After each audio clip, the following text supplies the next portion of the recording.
días, amigas, amigos repúblicos. Gracias por acompañarnos en estas conversaciones y en estas discusiones. Hoy es jueves 23 de agosto y quiero conversar con ustedes sobre un tema que es importante por el nivel de confusión que hay en cuanto a la forma de luchar en contra de la tiranía que hay en Venezuela. Hay una gran discusión, fundamentalmente en las redes sociales, donde quienes defienden a quienes hemos calificado de la falsa oposición, quienes defienden esas tesis revestidas de un barniz electoral, argumentan que la única forma de combatir a esta dictadura, a la tiranía de Maduro, al Estado chavista, es por las vías o por los métodos que ellos llaman democráticos. Entonces, nosotros tenemos que ir un poco a la raíz de qué es lo que ha llevado a esta falsa oposición, asumiendo. No vamos a hablar de los intereses, de las agendas, de las vinculaciones concretas, reales, con casos de corrupción como el caso de Odebrecht y otras razones que la falsa oposición podría tener para colaborar con el gobierno. Yo quiero fundamentalmente hoy atacar la visión que ellos han tenido desde el principio para confrontar con el Estado chavista. Y el problema que hemos tenido es que a partir del año 99 o desde el año 99, quienes han venido monopolizando la vocería de la oposición política al régimen de Chávez ha sido esta oposición con una particular manera de ver la política. Entonces ellos, a pesar de que hubo una conmoción política importante en Venezuela, ellos siguieron aferrados a las viejas formas de hacer política. Y uno de los fracasos fundamentales de esta falsa oposición es el no haber detectado, el no haber caracterizado a tiempo que lo que tenía al frente no era simplemente como ellos llamaron durante mucho tiempo a un gobierno a un gobierno totalitario, o lo que ellos llamaron un totalitarismo competitivo. Lo que siempre tuvimos al frente fue una tiranía, un proyecto tiránico que se fue expandiendo y que la miopía de esa oposición no le permitió ver. Por eso nosotros, los repúblicos, establecemos diferencias con esa falsa oposición porque sabemos que la raíz del problema no es atacar a Maduro o al gobierno por ser un mal gobierno. Nosotros sabemos que la raíz de todo esto está en el Estado chavista, que se sustenta en una legalidad que ellos se crearon a su medida. Y por eso criticamos a la falsa oposición que escogió el camino de jugar dentro de las reglas del juego de esta pseudo legalidad chavista que le permitía al régimen seguir argumentando que efectivamente se trataba de un sistema que permitía la participación, y por eso nosotros siempre criticamos que participar electoralmente dentro del Estado chavista era una manera de legitimar, de aceptar y de darle reconocimiento a ese régimen que es justamente el que queremos derrocar. Pero este fue el camino que escogió la falsa oposición derivado de una premisa equivocada. La premisa equivocada es que en lugar de caracterizar a esto que se tenía al frente como una tiranía, ellos dijeron simplemente se trata de un gobierno autoritario. El segundo problema que se nos ha presentado con la forma en que esta falsa oposición interpreta la política en Venezuela es que ellos, al escoger la vía electoral, estaban aceptando, por supuesto, unas reglas de juego que eran totalmente fraudulentas, unas reglas de juego creadas simplemente para privilegiar al partido gobernante, al PSUV, y nunca hubo manera de convencerlos de lo contrario. En tesis opuesta a ello,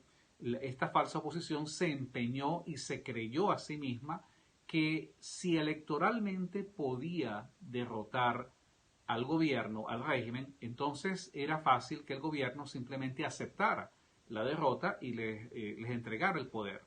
Bueno, se ha visto que no solamente el régimen chavista, el Estado chavista se mantiene en el poder mediante el fraude, sino que también se mantiene en el poder mediante el desconocimiento del resultado electoral, lo cual ha pasado en reiteradas oportunidades. Entonces, frente a esto, la falsa oposición prácticamente se queda sin argumentos, no tiene manera de combatir o de confrontar al régimen porque ellos escogieron una manera que simplemente lo que contribuye es a colaborar, a cooperar a que el régimen se mantenga. Esto que al principio, hace varios años, era difícil explicarlo, ahora se ve con más claridad, se ve con nitidez, cuando se puede apreciar que efectivamente el gobierno establece una serie de condiciones, la falsa oposición las venía aceptando, me refiero a estas condiciones electorales, y por supuesto cuando el resultado no es el que esperamos la mayoría, la inmensa mayoría de los venezolanos, la falsa oposición o estos pseudo líderes lo que dicen es, bueno, esas son las reglas del juego, esas son las reglas que habría que aceptar. En este momento estamos frente a una coyuntura muy parecida. Ya no hay elecciones planteadas y entonces como el gobierno ha decidido no convocar a elecciones, por supuesto, esta falsa oposición no se plantea el tema electoral. Ahora el problema es el método o la manera o las formas de lucha frente a esta tiranía. La oposición electorera, la falsa oposición que hemos calificado, se empeña en utilizar formas de lucha como pensando como si estuviésemos en democracia. Entonces siguen tratando el régimen convocando, por ejemplo, a jornadas de lucha suponiendo que lo que tenemos al frente es un régimen que va a respetar las libertades públicas, suponiendo que tenemos un régimen que va a respetar el derecho a la información, la libertad de expresión, suponiendo que tenemos un régimen que no va a cerrar las emisoras de radio, confiscar las concesiones de televisión o que va a cerrar los periódicos. Entonces, mientras la realidad demuestra que efectivamente estamos bajo una dictadura, bajo un esquema de una tiranía, sin ningún tipo de adjetivos que se puedan utilizar para suavizarlo, la oposición falsa insiste en formas de lucha que lo que hacen es propagar una falsa esperanza, una ilusión de que algún día, de alguna manera, si todos tenemos mente positiva y tenemos, abrazamos esa manera metafísica, absurda, desconectada de la realidad de hacer la política, algún día los chavistas se van a cansar de estar en el poder y voluntariamente, pues seguramente entregarán el poder. Esta manera de desconocer, por ejemplo, el desprecio que ha tenido, como para citar un ejemplo, ¿no? El desprecio que ha tenido esta falsa oposición por los intentos de rebelión militar realmente es algo que debe llamar la atención, porque ellos siempre se han desmarcado, no solamente se han desmarcado de estos intentos de rebelión, sino que la falsa oposición jamás ha tenido el interés de comunicarle al mundo militar, de decirle a los militares qué es lo que piensa y cómo se podría conformar una fórmula civil-militar para derrocar a este régimen y para crear un nuevo régimen político. Por el contrario, ellos han asumido una posición que lo que los lleva es a distanciarse de toda esta realidad que se comienza a mover en los cuarteles. A eso hay que agregar también, por supuesto, la manera como en forma oportunista ellos tratan de abrogarse el esfuerzo, el sacrificio de unos muchachos que se han denominado de manera genérica, valiente y heroica la resistencia. Entonces, bueno, vemos cómo los partidos tratan de darle prácticamente machetazos a esos movimientos espontáneos simplemente para tratar de establecer un control que les permita sacarle provecho político. Pero en realidad, el tema que nosotros debemos ver acá con cuidado es que esa manera de entender la confrontación política, de usar métodos, entre comillas, democráticos, como si estuviésemos en democracia, cuando en realidad estamos frente a una tiranía, es una forma equivocada de convocar a la lucha. Por eso nosotros hemos denunciado que no hay manera de plantearse ni por la vía electoral, ni por la vía de una negociación, y mucho menos por la vía de una transición negociada, una salida al régimen. Por eso nosotros hacemos un llamado, y nuestra convocatoria, que alguna gente nos califica en las redes sociales, nos dice que somos, bueno, nos acusan de ser fascistas, nos acusan de ser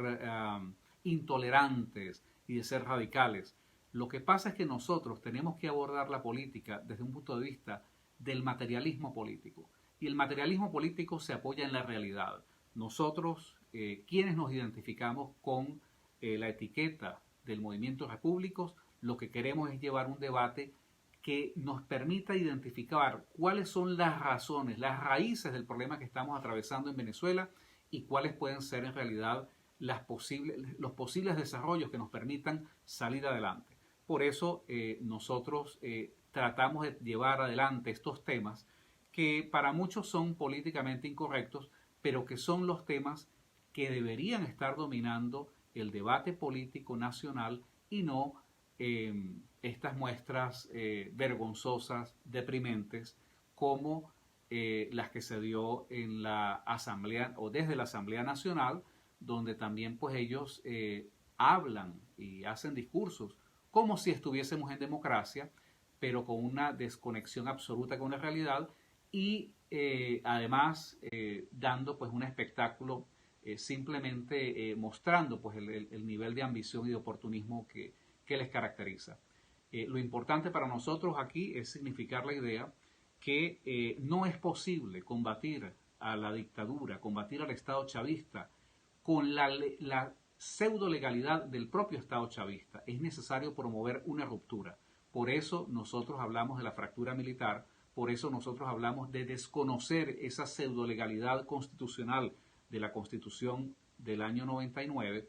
y por eso nosotros hemos venido planteando que solamente en la medida en que haya una confrontación, una liquidación de este Estado chavista, en esa misma medida será posible comenzar un proceso que debe ser inmediato, inaplazable, para reconstruir lo que queda de la República de Venezuela.